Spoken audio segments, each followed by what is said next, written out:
bienvenidos al programa número 14 de Aprendiendo a Pensar. Cada día analizamos una partida de ajedrez muy interesante, histórica y con mucho recorrido detrás. Los que nos habéis seguido supisteis que ayer vimos una partida de Labourdonnais, un francés que viajó a Londres para poderse enfrentar al jugador más fuerte que había allí y demostrar que era el mejor. Jugaron 88 partidas, salió vencedor.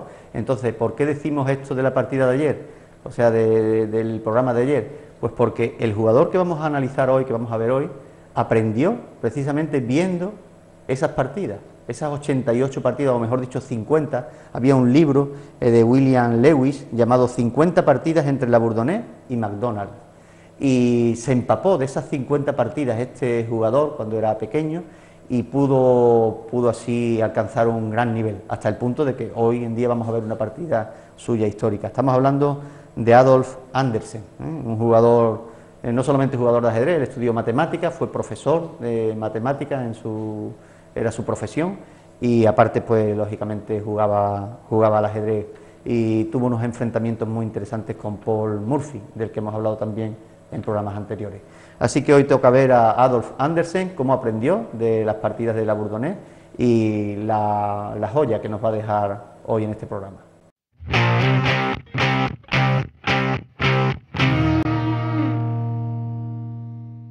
Pues estamos aquí viendo esta partida de Adolf Andersen.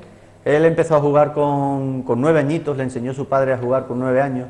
Sin embargo, no podemos decir que él fue un niño prodigio del ajedrez. Normalmente hoy en día los niños con 9, 10 años están a un nivel increíble, ¿no?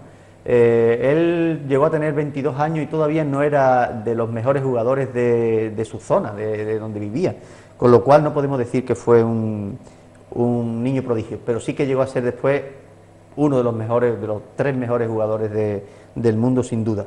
Aquí se enfrenta a otro gran jugador, a Zukertort, en Alemania en 1869, fue esta partida. Y quiero que nos fijemos especialmente en la apertura que hace y sobre todo cómo la enlaza con el medio juego y final, ¿no? O final no, porque no llegan, pero cómo obliga, ¿no?, a Zukertort a no llegar a ese final. Así que vamos a ver la apertura porque es muy común, es E4, E5, caballo F3, caballo C6, una apertura que es muy usada entre aficionados, la apertura italiana o Gioco Piano, alfil C4, alfil C5.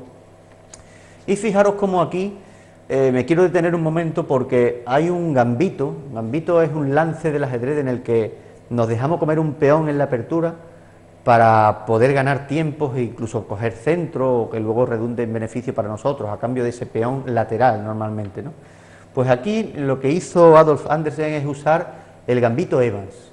El gambito Evans fue un capitán de la Marina inglesa y se inventó en mucho tiempo que tenía en esos largos viajes, ¿no?, en barco, era un gran aficionado al ajedrez, inventó esta forma de empezar, este gambito, y mejoró, por así decirlo, la apertura italiana.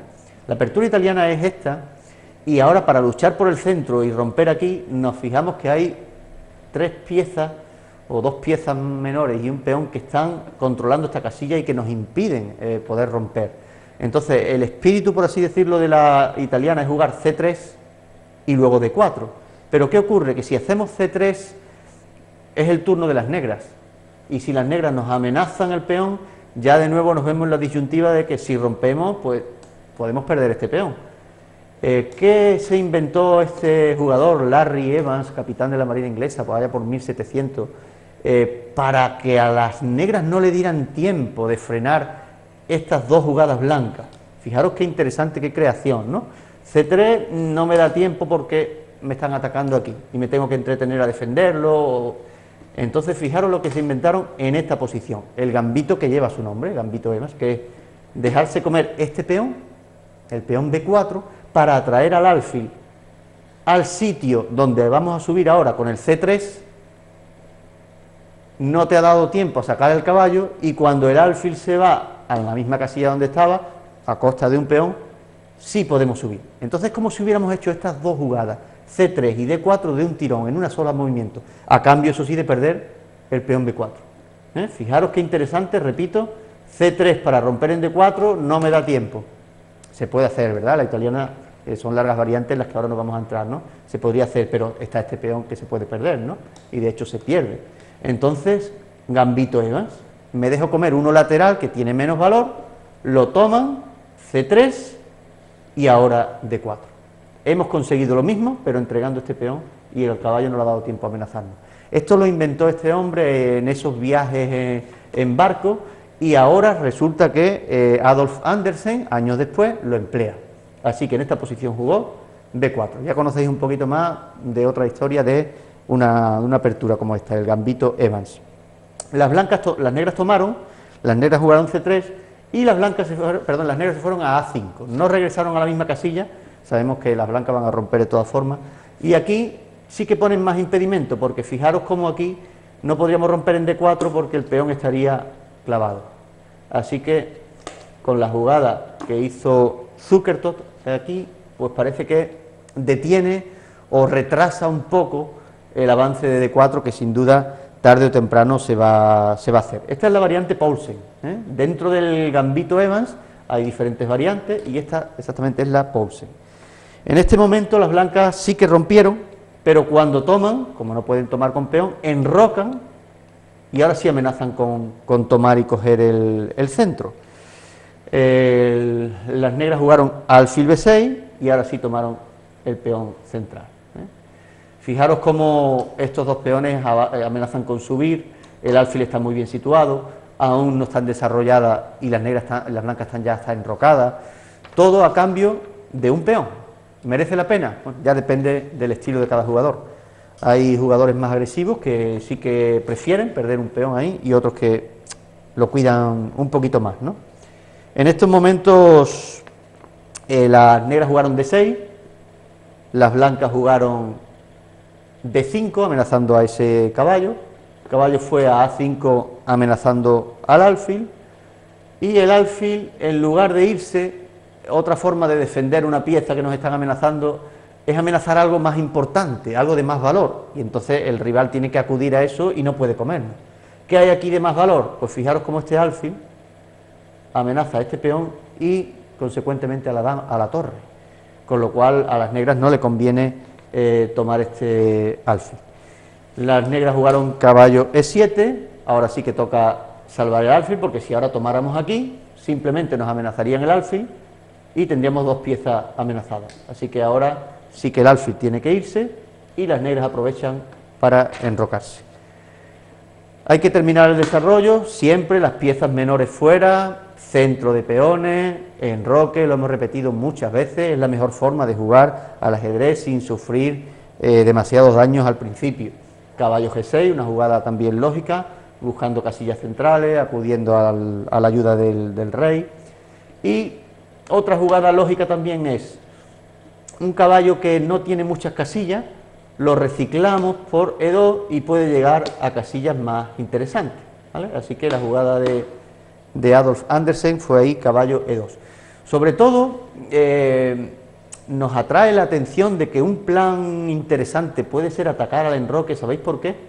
Porque hay alfiles que apuntan hacia allí, en un momento dado, los dos, y hay piezas negras que se han alejado mucho del flanco de rey. Algunas ni se han desarrollado, quitando este caballo, las demás se han alejado mucho, con lo cual puede haber mucha desprotección ahí. Fijaros que el caballo ni siquiera puede regresar, ni por C6, ni por C4, se ha quedado en una esquina del tablero, algo nada recomendable.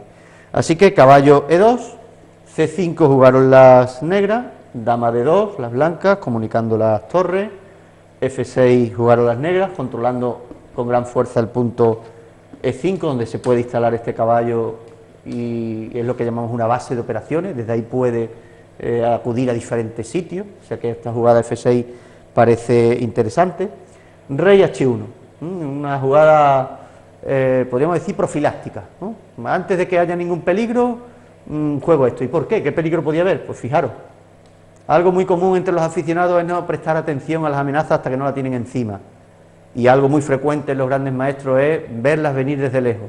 Así que cuando este alfil está aquí, aunque haya muchos peones de por medio, en un momento dado este peón puede usarlo para atacar y me va a hacer falta y en un momento dado puede haber peligro. Así que antes de atacar, rey H1 lo aparto del peligro. Así que Las negras, viendo que ya ahí no tenían nada que hacer, jugaron alfil C7, torre a C1.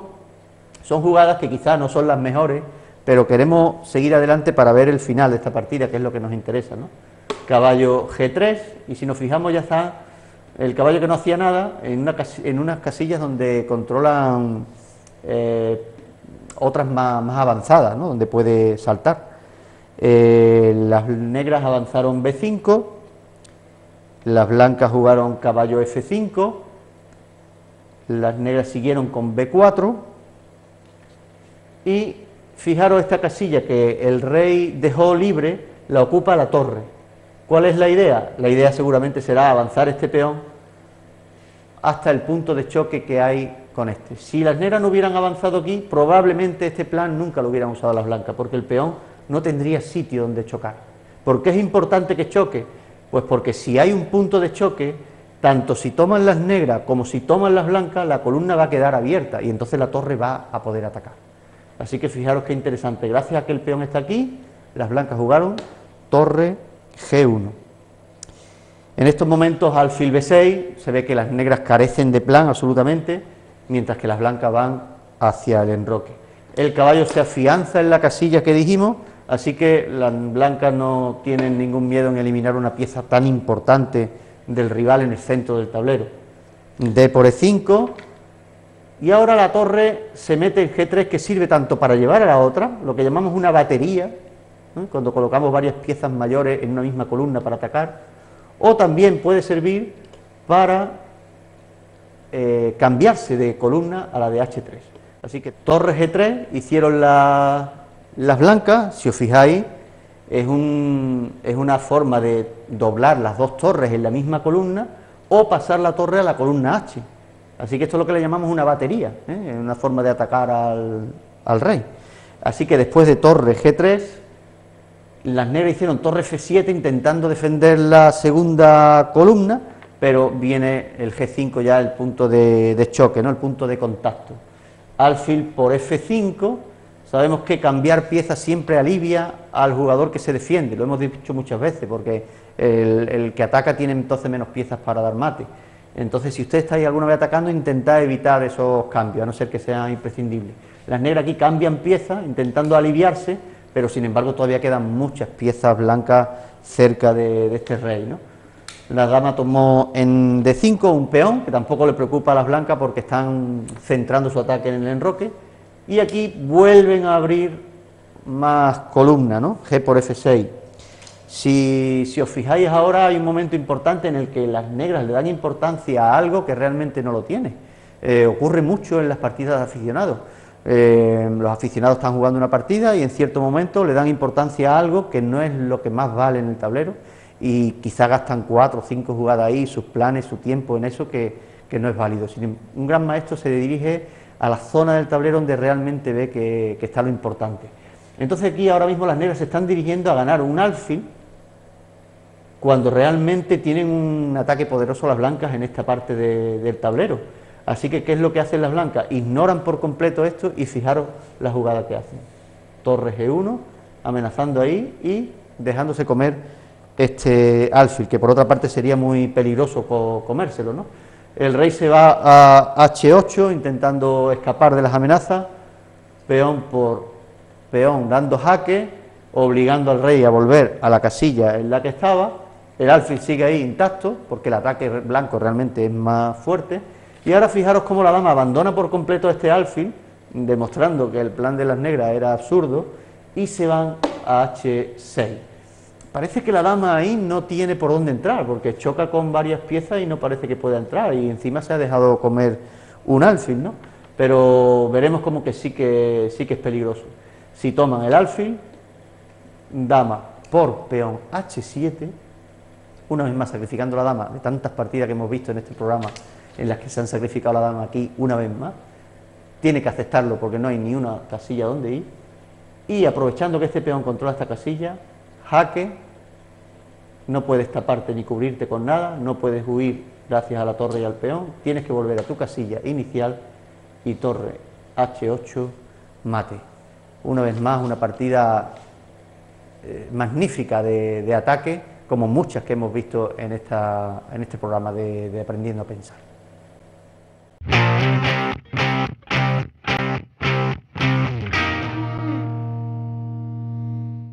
Este ha sido nuestro programa número 14 ya de Aprendiendo a Pensar, y hemos visto, como siempre, una partida. Intentamos que sean variadas, de diferentes jugadores. Todas estamos, durante estos 14 programas, casi todas son de jugadores antiguos, jugadores de otra época, en el que el ajedrez era muy directo, porque son partidas muy vistosas y queremos que los espectadores pues agradezcáis eso, ¿no? y sea ameno, ¿no? De todas formas, por supuesto, veremos partidas actuales del campeón del mundo actual, Magnus Carlsen, en las míticas de Karpov, Kasparov.